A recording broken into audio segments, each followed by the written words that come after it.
এবছর 9th জানুয়ারি ছিল আমার বার্থডে। কাজের চাপে সব কিছু প্রায় ভুলেই গেছিলাম। কিন্তু হঠাৎ ১ সপ্তাহ আগে দেখি সেলিব্রেশন শুরু। আমি তো ভেবেই অবাক যে ওরা আমার বার্থডেটাকে খুব মনে রেখেছে আর এত সুন্দর করে সেলিব্রেশন করেছে যেটা সবসময় আমার মনে থাকবে। এইবার বোধহয় প্রথম আমি প্রচুর কেক কেটেছি আর তারই কিছু ভিডিও তোমাদেরকে শেয়ার করছি। দেখো ওদের সাথে আমার ডিসকাশন চলছিল ওরা কতদিন আগে থেকে ঠিক এই প্ল্যানটা করেছে।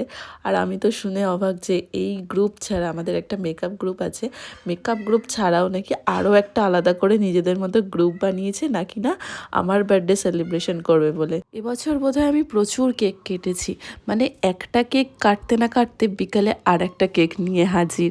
তো প্রথম সেলিব্রেশনটা করেছিল আমার মেকআপ ব্যাচের স্টুডেন্টরা। ওরা আমাকে এত ভালো একটা সারপ্রাইজ দিয়েছে, বাট তার বদলে ওদের ট্রিটটা এখনও বাকি আছে।